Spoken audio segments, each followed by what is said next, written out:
नमस्कार, स्वागत है डेली स्टडी में। तो देखिए, बिहार पुलिस नई भर्ती का नई क्लास में हम आपको जीके, जीएस, हिंदी और इंग्लिश का क्वेश्चंस कराएंगे, जैसा कि आप लोग का सिलेबस में पूछा जाता है। टोटल क्वेश्चंस 25 है, तो वीडियो के अंत तक बने रहें। पहला प्रश्न आपके स्क्रीन पर, बिहार विभूति के नाम से किसे जाना जाता है? बिहार विभूति के नाम से अनुराग नारायण सिन्हा को जाना जाता है। ऑप्शन ए सही जवाब होगा। और बिहार के पहले उप मुख्यमंत्री कौन थे? तो यही थे आपका अनुराग नारायण सिन्हा, जिसे बिहार विभूति के नाम से जाना जाता है। अच्छा, आप लोग बताइएगा कि बिहार के पहले मुख्यमंत्री कौन थे? अगला प्रश्न देखिए, स्वर्ण क्रांति किससे संबंधित है? स्वर्ण क्रांति जो है बागवानी और शहद से संबंधित है। Option D. अगला देखिए, रूस में फरवरी क्रांति कब हुई थी? 1917 में हुई थी। Option number D. तो देखिए, आपको बता दें कि 1917 में जो रूस में फरवरी क्रांति हुई थी, ये लेनिन द्वारा किया गया था। अगला देखिए, सुप्रीम कोर्ट किस अनुच्छेद के तहत रिट जारी कर सकता है? तो ये आपका होगा अनुच्छेद 32। Option number B. तो देखिए, सुप्रीम कोर्ट या फिर हाई कोर्ट, ये दोनों जो है 5 प्रकार के रीट जारी करते हैं। और आपको बता दें, रीट का मतलब क्या होता है? रीट का मतलब हुआ किसी व्यक्ति को अपने मौलिक अधिकारों की रक्षा के लिए सर्वोच्च न्यायालय या उच्च न्यायालयों में जाने का अधिकार होना। सुप्रीम कोर्ट जो है अनुच्छेद 32 के तहत 5 रीट जारी कर सकते हैं। वहीं हाई कोर्ट की बात करें, यानी कि राज्य में जो हाई कोर्ट होता है, वो अनुच्छेद 226 के तहत 5 रीट जारी कर सकते हैं। अगला देखिए, निम्नलिखित दलों में से किसने अपने प्रतीक के रूप में स्वास्तिक का इस्तेमाल किया था? स्वास्तिक आप लोग देखते होंगे बहुत सारे घर के आगे में रहता है। स्वास्तिक का इस्तेमाल जो है आपका नाजी पार्टी ने किया था। ऑप्शन नंबर सी यहाँ पे सही जवाब होगा। स्वास्तिक को और क्या कहा जाता है? फ्लाई फोर्ट कहा जाता है। अगला देखिए, हिंदी का क्वेश्चन, जिन वाक्यों में घृणा, घृणा मतलब वही नफरत, आई हेट यू, घृणा, हर्ष, शोक, आश्चर्य के भाव प्रकट और विस्मय यादि बोधक हो, उस चिन्ह का प्रयोग जो होता है उसे क्या कहते हैं? यानी कि कोई भी वाक्य या फिर सेंटेंस जिसे कहते हैं, उस चीज में जो है कोई घृणा वाला बात हो या फिर आश्चर्य वाला बात हो, तो उसको क्या कहते हैं? ये वाला जो चिन्ह लगाते हैं उसको कहते हैं विस्मयादिबोधक। Option number D. उदाहरण के लिए आप ऐसे समझिए ना, वाह तुमने तो बिहार पुलिस में सिलेक्शन ले लिया। यहाँ पे वाह जो है ना, वाह तारीफ करने वाली बात है कि नहीं, तो इसको कहेंगे विस्मयादिबोधक। Option number D.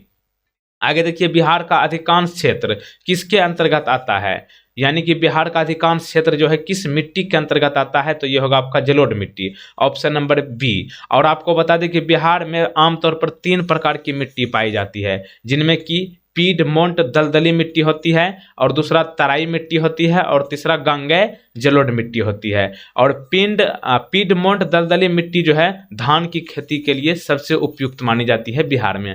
अगला देखिए, बिहार के एक भारतीय किसान नेता कौन थे जिन्होंने जमींदारों और अंग्रेजों के खिलाफ आंदोलन के अधिकारों के लिए आंदोलन शुरू किया था? यानी कि उस भारतीय किसान नेता का नाम बताना है जो कि जमींदारों और अंग्रेजों के खिलाफ आंदोलन के अधिकारों के लिए आंदोलन शुरू किया था। तो उनका नाम था Yadunandan Sharma. Option number B यहाँ पे सही जवाब होगा। और आपको बता दें कि जमींदारों और अंग्रेजों के खिलाफ आंदोलन के अधिकारों को कौन सा सत्याग्रह के नाम से जाना जाता था? तो ध्यान रखिएगा, रेरा सत्याग्रह। अगला प्रश्न देखिए, बिहार में अखिल भारतीय किसान सभा का गठन किसने किया था? तो ये किया था आपका Swami Sahajanand Saraswati. Option number D. अगला देखिए, सिपाही विद्रोह के समय भारत का गवर्नर जनरल कौन था? ये पूछा गया था। तो ये था आपका Lord Canning. Option number A यहाँ पे सही जवाब होगा। अगला प्रश्न देखिए, 1857 की क्रांति को सबसे पहले सैन्य विद्रोह किसने कहा था? तो सैन्य विद्रोह मतलब सैनिक का विद्रोह जो है 1857 की क्रांति को कहा गया था किसके द्वारा? ये कहा गया था जॉन लॉरेंस के द्वारा। Option number C. अगला प्रश्न देखिए, क्वेश्चन नंबर 12 जो है आपका इंग्लिश सेक्शन का है।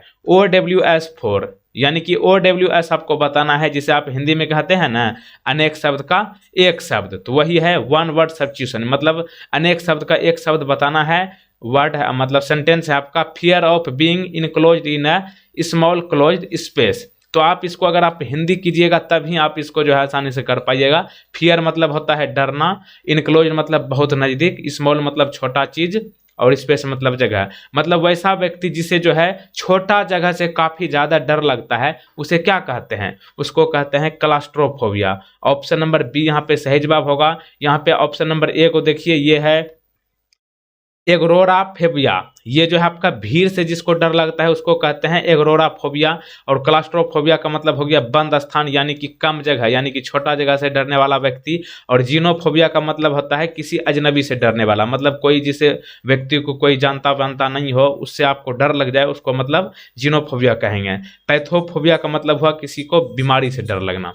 अगला देखिए 1857 की क्रांति की शुरुआत कहाँ से मानी जाती है? ये हुआ है मेरठ से, ऑप्शन नंबर सी। आपको ध्यान रखना है कि 1857 की क्रांति जो है 10 मई 1857 को शुरुआत की गई थी। कहाँ से हुआ था? उत्तर प्रदेश के मेरठ से। और आगे बढ़ने से पहले यही है, इस सबको कर दो जो करना है।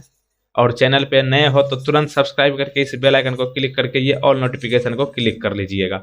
अगला प्रश्न देखिए, भारत का पहला गवर्नर जनरल जिसने सती प्रथा समाप्त की उसका क्या नाम था? सती प्रथा समाप्त करने वाला भारत का पहला गवर्नर जनरल था William Bentinck, option number B. और आपको बता दें कि राजा मोहन राय की सहयोग से जो है सती प्रथा को खत्म किया गया। कब? 1829 में। अगला प्रश्न देखिए, प्लासी की लड़ाई सिराज उद दौला और किसके बीच लड़ी गई थी? प्लासी की लड़ाई जो है सिराज उद दौला और रॉबर्ट क्लाइव के बीच लड़ी गई थी। प्लासी की लड़ाई कब हुई थी? 1757। 1857 में ये आपका क्रांति हुआ था ना, इससे 100 वर्ष पहले चला जाइएगा, प्लासी की लड़ाई। अगला देखिए, किसे ब्रिटिश भारत के बाबर के रूप में जाना जाता है? ब्रिटिश भारत के बाबर के रूप में जो है आपका रॉबर्ट क्लाइव को जाना जाता है, ऑप्शन डी। अगला देखिए, केंद्रीय मंत्रिमंडल ने बिहार के किस जिले में एक नए अखिल भारतीय आयुर्विज्ञान संस्थान जो है स्थापना करने की मंजूरी दी है? वैसे तो आपका बिहार की राजधानी पटना में एक एम्स है, लेकिन दूसरा एम्स बिहार में हो जाएगा। ये कहाँ पे होगा? इसका मंजूरी दिया गया है दरभंगा में, ऑप्शन नंबर डी। और इसका कुल लागत कितना है? 1264 करोड़ रुपये। अगला देखिए क्वेश्चन नंबर हिंदी है 18 नंबर। ऐसे शब्द जो दो या दो से अधिक शब्द, वाक्य या फिर वाक्यांशों को जोड़ने का काम करते हैं वे शब्द क्या कहलाते हैं? यानी कि वैसा वाक्य या शब्द को जोड़ने वाला दो या दो से अधिक को जोड़ने वालों को क्या कहते हैं? उसको कहते हैं समुच्चय बोधक, ऑप्शन नंबर सी। समुच्चय मतलब जोड़ना हो गया एक तरह से। उदाहरण के लिए ऐसे समझिए ना, उदाहरण के लिए आपको यह ध्यान रख सकते हैं, वह दफ्तर से आया और सो गया। पहले वह कहाँ से आया? दफ्तर से आया, उसके बाद क्या किया? सो गया। मतलब दो काम किया उसने, तो इसको एक में जोड़ दिया, तो इसको क्या कहेंगे? समुच्चय बोधक। अगला देखिए, भारतीय संघ के किस भाग में संघ और उसका क्षेत्र विषय दिया गया है? तो ये भारतीय संघ के प्रथम भाग में जो है संघ और उसका क्षेत्र के बारे में दिया गया है, ऑप्शन ए। अगला देखिए क्वेश्चन नंबर 20, UNHCR का पूरा नाम क्या है? फुल फॉर्म बताना है UNHCR। इसका फुल फॉर्म हो जाएगा United Nations high commissioner for refugees. Refugees मतलब शरणार्थी जिसको कहते हैं। अगला देखिए, बिहार के बारे में इनमें से कौन सा सही है? थोड़ा आप इसको रोक लीजिएगा। ऑप्शन तो वैसे 5 नहीं रहता है बिहार पुलिस में, लेकिन जो है हम आपको यहाँ पे समझाने के लिए दिए हैं। इनके बारे में देखिए, लोकसभा की सीट जो है बिहार में 40 है, बिल्कुल सही। राज्यसभा की सीट 16 है, बिल्कुल सही। विधानसभा की सीट बिहार में 243 है, बिल्कुल सही। प्रमंडल की संख्या कितना है? 38 नहीं है। प्रमंडल की संख्या जो है आपका 9 है। जिला की संख्या है 38, समझ गए ना? जिला की संख्या 38 है, प्रमंडल की संख्या 9 है। प्रमंडल को इंग्लिश में जो है डिवीजन कहते हैं, लेकिन यहाँ पे ऑप्शन टिक गलत हो गया है। यहाँ पे ऑप्शन, चलो इसको सही कर लो। देखो ये ऑप्शन ABC ये तीनों सही है, ठीक ना? और ये वाला गलत है, इसको यहाँ पे 9 कर दो। प्रमंडल की संख्या बिहार में 9 है, तब ऑप्शन नंबर ई को सही कर लीजिए, उपयुक्त सभी, ठीक ना? अगला देखिए, ओम के नियम किस पर लागू किया जा सकता है? ओम का नियम जो है प्रतिरोधक पर लागू किया जाता है, ऑप्शन नंबर ए। और प्रतिरोध की SI इकाई क्या है? यही है आपका ओम। और ओम जो है इस तरह से इसको दर्शाया जाता है, देख लीजिए। आगे देखिए, मिस्र की राजधानी कहाँ है? मिस्र की राजधानी है काहिरा। अगला प्रश्न देखिए क्वेश्चन नंबर 24 इंग्लिश का। Choose the correct assertive form of the following sentence from the given options. अगर आपको कुछ भी नहीं पता हो, अगर असर्टिव का मतलब भी आप ध्यान में रखते हैं, तो असर्टिव का मतलब आपको यह बताना है कि ये जो सेंटेंस दिया गया है ये निगेटिव है, इसको पॉजिटिव में करना है। जैसे कि मैं एक विद्यार्थी हूं, I am a student. I am a I am not a student, मैं विद्यार्थी नहीं हूँ, इसी तरह करना है। जैसे देखिए यहाँ पे दिया गया है sentence, books are not available, मतलब जो है किताबें उपलब्ध नहीं है। इसको असर्टिव यानी कि पॉजिटिव में क्या कहेंगे, किताबें उपलब्ध है, तो इसका देखिए इंग्लिश क्या हो जाएगा, books are available. Option number A यहाँ पे सही जवाब हो जाएगा। अगला प्रश्न देखिए क्वेश्चन नंबर 25, संविधान के किस अनुसूची में 22 भाषाओं का उल्लेख है।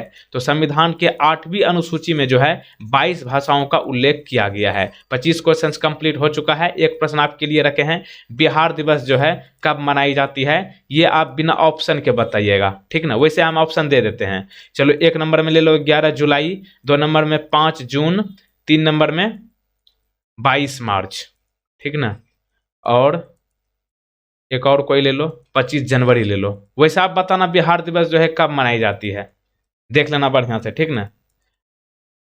और अंत में वही इसको करना है तो कर लीजिए, सब जो करना है, हमको नहीं बोलने आता है क्या करना है, लेकिन नया हो तो सब्सक्राइब जरूर कर लो और इसको भी बेल आइकन को प्रेस करके ऑल नोटिफिकेशन को क्लिक कर लेना है। तो मिलते हैं अगले वीडियो में। जय हिंद, जय भारत।